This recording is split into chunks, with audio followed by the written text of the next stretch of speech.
ಎಲ್ಲರಿಗೂ ನಮಸ್ಕಾರಗಳು. ನಾಳೆ ನವೆಂಬರ್ 8ರಂದು ಶಿವಗೌರಿ ಯೋಗ, ಸುನಾಪ ಯೋಗ, ಗೌರಿ ಯೋಗ, ಶುಕ್ರಾದಿತ್ಯ ಯೋಗ, ಶಿವಯೋಗದ ಜೊತೆಗೆ ಇನ್ನೂ ಅನೇಕ ಶುಭ ಯೋಗಗಳು ಸೃಷ್ಟಿಯಾಗುತ್ತಿವೆ. ಇದರಿಂದಾಗಿ ಕೆಲವು ರಾಶಿಯವರಿಗೆ ಪ್ರಯೋಜನವಾಗಲಿದೆ. ನವೆಂಬರ್ 8ರಂದು ಯಾವ ರಾಶಿಗಳಿಗೆ ಶನಿದೇವನ ಕೃಪೆ ಲಭಿಸಲಿದೆ? ಈ ರಾಶಿಗಳಿಗೆ ಸೇರಿದ ಜನರ ಶನಿವಾರ ದಿನ ಹೇಗಿರುತ್ತದೆ? ನಾಳೆ ನವೆಂಬರ್ 8ರು ಶನಿವಾರ ಶಿವಗೌರಿ ಯೋಗ, ಸುನಾಪ ಯೋಗ, ಗೌರಿ ಯೋಗ, ಶುಕ್ರಾದಿತ್ಯ ಯೋಗ, ಶಿವಯೋಗದ ಜೊತೆಗೆ ಅನೇಕ ಶುಭ ಯೋಗಗಳು ರೂಪುಗೊಳ್ಳುತ್ತಿವೆ. ಇದರಿಂದಾಗಿ ಈ ದಿನದ ಮಹತ್ವ ಇನ್ನಷ್ಟು ಹೆಚ್ಚಾಗಲಿದೆ.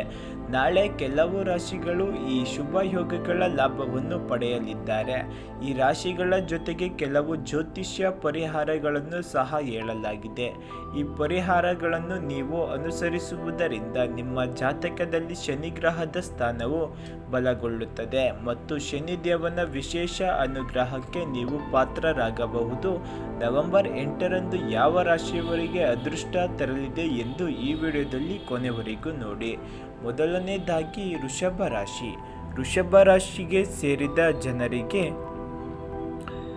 ನಾಳೆ ಅಂದರೆ ನವೆಂಬರ್ 8ರಂದು ಶನಿವಾರದ ದಿನ ವೃಷಭ ರಾಶಿಗೆ ಶುಭ ಮತ್ತು ಲಾಭದಾಯಕವಾಗಿರುವುದು. ನಾಳೆ ಅದೃಷ್ಟದ ಬೆಂಬಲದಿಂದ ವೃತ್ತಿ ಮತ್ತು ವ್ಯವಹಾರಕ್ಕೆ ಸಂಬಂಧಿಸಿದಂತೆ ಹೆಚ್ಚಿನ ಲಾಭವನ್ನು ಪಡೆಯುವಿರಿ. ಕೆಲಸವನ್ನು ಮಾಡುವ ಜನರಿಗೆ ನಾಳೆ ಅನುಕೂಲಕರ ದಿನವಾಗುವುದು. ಸ್ನೇಹಿತರ ಸಂಪೂರ್ಣ ಬೆಂಬಲ ದೊರಕಲಿದೆ.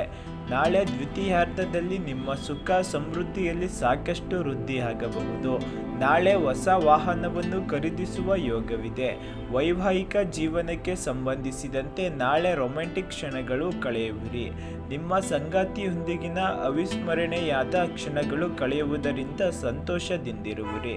ನಾಳೆ ನಿಮಗೆ ಶುಭ ಸುದ್ದಿ ಲಭಿಸುವ ಯೋಗವಿದೆ.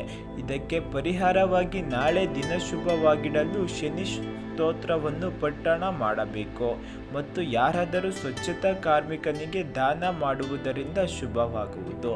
ಇನ್ನು ಎರಡನೇದಾಗಿ ಮಿಥುನ ರಾಶಿ. ಮಿಥುನ ರಾಶಿ ಸೇರಿದ ಜನರಿಗೆ ನಾಳೆ ಶನಿವಾರದ ದಿನ ಬಹಳ ಉತ್ತಮವಾಗಿರಲಿದೆ. ನಾಳೆ ನಿಮ್ಮ ಕಾರ್ಯಯೋಜನೆಗಳನ್ನು ಉತ್ತಮವಾಗಿ ನಿರ್ವಹಿಸಲು ಅವಕಾಶ ಲಭಿಸುವುದು. ನಾಳೆ ನಿಮಗೆ ಸಹೋದ್ಯೋಗಿಗಳು ಮತ್ತು ಸ್ನೇಹಿತರ ಸಹಾಯ ದೊರಕುವುದರಿಂದ ನಿಮ್ಮ ಕೆಲಸಗಳನ್ನು ಪೂರ್ಣಗೊಳಿಸುವಲ್ಲಿ ಯಶಸ್ಸು ಗಳಿಸುವಿರಿ. ವ್ಯಾಪಾರ ವ್ಯವಹಾರಕ್ಕೆ ಸಂಬಂಧಿಸಿದಂತೆ ಇದ್ದಂತಹ ಸಮಸ್ಯೆಗಳು ಪರಿಹಾರವನ್ನು ಪಡೆಯುವಿರಿ. ನಾಳೆ ನಿಮ್ಮ ದೊಡ್ಡ ಆಸೆ ಈಡೇರುವ ಸಾಧ್ಯತೆ ಇದೆ. ನಾಳೆ ವಿವಾಹ ಅಥವಾ ಶುಭ ಸಮಾರಂಭದಲ್ಲಿ ಭಾಗವಹಿಸುವ ಅವಕಾಶವನ್ನು ಪಡೆಯುವಿರಿ. ಮನೆಯವರೊಂದಿಗಿನ ಸಂತೋಷವಾದ ಕ್ಷಣಗಳನ್ನು ಕಳೆಯುವಿರಿ ಮತ್ತು ರುಚಿಕರವಾದ ಭೋಜನವನ್ನು ಸವಿಯುವ ಅವಕಾಶ ಲಭಿಸುವುದು. ಪ್ರೀತಿಯ ಜೀವನದಲ್ಲಿ ನಾಳೆ ರೊಮ್ಯಾಂಟಿಕ್ ಕ್ಷಣಗಳನ್ನು ಕಳೆಯುವಿರಿ. ಮಕ್ಕಳಿಗೆ ಸಂಬಂಧಿಸಿದಂತೆ ಇದ್ದಂತಹ ಚಿಂತೆಗಳಲ್ಲಿ ಪರಿಹಾರವನ್ನು ಹೊಂದುವಿರಿ. ಇದಕ್ಕೆ ಪರಿಹಾರವಾಗಿ ನೀವು ನಾಳೆ ಕಾಳಿಮಾತೆಯ ದೇವಾಲಯಕ್ಕೆ ಹೋಗಿ ತಾಯಿಗೆ ನಮಸ್ಕರಿಸಿ ದರ್ಶನ ಪಡೆಯಬೇಕಾಗುತ್ತದೆ ಮಿಥುನ ರಾಶಿಯವರು. ಇನ್ನು ಮೂರನೇದಾಗಿ ಕನ್ಯಾ ರಾಶಿ.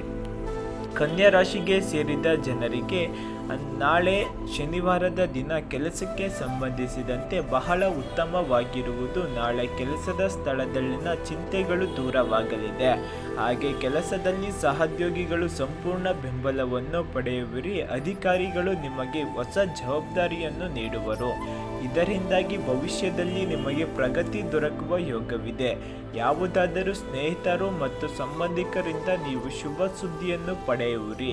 ಇದಕ್ಕಾಗಿ ನೀವು ಬಹಳ ಸಮಯದಿಂದ ಕಾಯುತ್ತಿದ್ದರೆ ನಿಮ್ಮ ವಿರೋಧಿಗಳು ಮತ್ತು ಶತ್ರುಗಳು ಶಾಂತವಾಗಿರುವರು ಮತ್ತು ನಿಮಗೆ ಇಷ್ಟು ನಷ್ಟ ಉಂಟು ಮಾಡಲು ಪ್ರಯತ್ನಿಸುವರು, ಆದರೆ ಕಷ್ಟದಲ್ಲಿ ಸಿಲುಕುವರು. ಆರ್ಥಿಕ ವಿಚಾರಗಳಿಗೆ ಸಂಬಂಧಿಸಿದಂತೆ ನಾಳೆ ಉತ್ತಮ ದಿನವನ್ನು ಹೊಂದುವಿರಿ. ಆರ್ಥಿಕ ಲಾಭ ದೊರಕುವುದು ಮತ್ತು ಅನಗತ್ಯ ಖರ್ಚುಗಳನ್ನು ನಿಯಂತ್ರಿಸುವುದು. ನಿಮ್ಮ ಬುದ್ಧಿ ಮತ್ತು ನಿರ್ಧಾರ ತೆಗೆದುಕೊಳ್ಳುವ ಸಾಮರ್ಥ್ಯದಿಂದ ಹೆಚ್ಚಿನ ಪ್ರಯೋಜನವನ್ನು ಪಡೆಯುವಿರಿ. ಇದಕ್ಕೆ ಪರಿಹಾರವಾಗಿ ಕಪ್ಪು ಕಡಲೆ ಮತ್ತು ಬೆಲ್ಲವನ್ನು ಹಸುಗೆ ನೀಡಬೇಕು. ಯಾವುದಾದರೂ ಅಗತ್ಯವಿರುವವರಿಗೆ ಅನ್ನದಾನ ಮಾಡಿದರೆ ನಿಮಗೆ ಪುಣ್ಯ ದೊರಕುವುದು ಕನ್ಯಾ ರಾಶಿಯವರಿಗೆ. ಇನ್ನು ನಾಲ್ಕನೇದಾಗಿ ಧನುರಾಶಿ. ಧನುರಾಶಿಗೆ ಸೇರಿದ ಜನರಿಗೆ ನಾಳೆ ಶನಿವಾರದ ದಿನ ಶುಭವಾಗಿರುವುದು.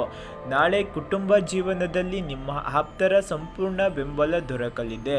ಮನೆಯವರೊಂದಿಗಿನ ಪ್ರಯಾಣಿಸುವ ಯೋಗವು ದೊರಕುವುದು. ನಾಳೆ ಬಹಳ ಸಮಯದಿಂದ ಕಾಯುತ್ತಿದ್ದಂತಹ ಶುಭ ಸುದ್ದಿ ಲಭಿಸುವುದರಿಂದ ನೀವು ಸಂತೋಷದಿಂದಿರುವಿರಿ. ನಾಳೆ ನಿಮಗೆ ತಂದೆಯಿಂದ ಲಾಭ ಹಾಗೂ ಗೌರವ ಖ್ಯಾತಿ ದೊರಕುವುದು. ಇದರಿಂದಾಗಿ ನೀವು ಸಾಕಷ್ಟು ಸಂತೋಷದಿಂದಿರುವಿರಿ. ಮಕ್ಕಳಿಂದ ನಿಮಗೆ ಸಂತಸದ ಸುದ್ದಿ ಲಭಿಸುವುದು. ನಿಮ್ಮ ಚಿಂತೆ ಹಾಗೂ ಸಮಸ್ಯೆಗಳೆಲ್ಲವೂ ದೂರವಾಗುವುದರಿಂದ ನೀವು ಸಕಾರಾತ್ಮಕವಾಗಿರುವಿರಿ. ಹೋಟೆಲ್ ಮತ್ತು ಕಿರಾಣಿ ವ್ಯಾಪಾರಿಗಳಿಗೆ ನಾಳೆ ಆದಾಯದಲ್ಲಿ ಹೆಚ್ಚಳವಾಗುವುದು. ಆಭರಣ ಮತ್ತು ಬಟ್ಟೆಗೆ ಸಂಬಂಧಿಸಿದ ವ್ಯಾಪಾರವನ್ನು ಮಾಡುವ ಜನರಿಗೆ ನಾಳೆ ಲಾಭದಾಯಕವಾದ ದಿನವಾಗಿರುವುದು. ಇದಕ್ಕೆ ಪರಿಹಾರವಾಗಿ ರಾಹು ಮಂತ್ರದ ಜಪ ಮಾಡಬೇಕು ಮತ್ತು ಕಪ್ಪು ನಾಯಿಗೆ ರೊಟ್ಟಿಯನ್ನು ನೀಡಬೇಕು. ಪರಿಹಾರವಾಗಿ ನಿಮಗೆ ನಾಳೆ ಪುಣ್ಯ ದೊರಕಲಿದೆ ತುಲಾರಾಶಿಯವರಿಗೆ. ಇನ್ನು 5ನೇದಾಗಿ ಕುಂಭರಾಶಿ. ಕುಂಭರಾಶಿಗೆ ಸೇರಿದ ಜನರಿಗೆ ಶನಿವಾರದ ದಿನ ಕೆಲಸ ಮತ್ತು ಆದಾಯದಲ್ಲಿ ಹೆಚ್ಚಿನ ಲಾಭ ದೊರಕುವುದು. ಕೆಲಸವನ್ನು ಮಾಡುವವರಿಗೆ ಸಾಕಷ್ಟು ಪ್ರಯೋಜನಗಳಾಗವೆ. ಆಸ್ತಿಗೆ ಸಂಬಂಧಿಸಿದ ಕೆಲಸವನ್ನು ಮಾಡುವವರಿಗೆ ಲಾಭ ದೊರಕುವುದು. ನಾಳೆ ನಿಮಗೆ ದೊಡ್ಡ ಅವಕಾಶಗಳು ಲಭಿಸುವ ಸಂಭವ ಇರುವುದು. ತಂದೆ ಮತ್ತು ಪಿತ್ರಾರ್ಜಿತ ಸಂಪತ್ತಿನಿಂದ ಹೆಚ್ಚಿನ ಪ್ರಯೋಜನವನ್ನು ಪಡೆಯುವಿರಿ. ಹಾಗೆ ವ್ಯಾಪಾರವನ್ನು ವಿಸ್ತರಿಸಬೇಕೆಂದು ಯೋಚಿಸುತ್ತಿರುವವರಿಗೆ ನಾಳೆ ಉತ್ತಮ ದಿನವಾಗಿರುವುದು. ಶುಭ ಸುದ್ದಿಯನ್ನು ಗಳಿಸುವಿರಿ. ನಾಳೆ ನಿಮ್ಮ ಸುಖ ಸಮೃದ್ಧಿಯಲ್ಲಿ ಹೆಚ್ಚಳವಾಗುವುದರಿಂದ ಸಂತೋಷದಿಂದಿರುವಿರಿ. ಆರ್ಥಿಕ ಯೋಜನೆಗಳಿಂದ ನಾಳೆ ಲಾಭವನ್ನು ಪಡೆಯುವಿರಿ. ವೈವಾಹಿಕ ಜೀವನದಲ್ಲಿ ನಿಮ್ಮ ಸಂಗಾತಿಯ ಸಂಪೂರ್ಣ ಬೆಂಬಲ ದೊರಕುವುದರಿಂದ ಮನೆಯಲ್ಲಿ ಸಮಸ್ಯೆಗಳನ್ನು ಪರಿಹರಿಸುವಲ್ಲಿ ಯಶಸ್ಸು ಗಳಿಸುವಿರಿ. ಯಾವುದಾದರೂ ಧಾರ್ಮಿಕ ಮತ್ತು ಸಾಮಾಜಿಕ ಕೆಲಸದಲ್ಲಿ ಭಾಗವಹಿಸುವ ಅವಕಾಶವನ್ನು ನೀವು ಪಡೆಯುವಿರಿ. ಇದಕ್ಕೆ ಪರಿಹಾರವಾಗಿ ಕಪ್ಪು ಎಳ್ಳು ಮತ್ತು ಬೆಲ್ಲವನ್ನು ನೀರಿನಲ್ಲಿ ಬೆರೆಸಿ ಅರಳಿ ಮರಕ್ಕೆ ಆಘ್ರಾಣವನ್ನು ನೀಡಬೇಕು. ಇದಕ್ಕೆ ಪರಿಹಾರವಾಗಿ ಕುಂಭರಾಶಿಯವರು ಮಾಡಿದರೆ ನಿಮ್ಮ ಎಲ್ಲ ಕೆಲಸಗಳು ಸಕ್ಸಸ್ ಆಗುತ್ತದೆ.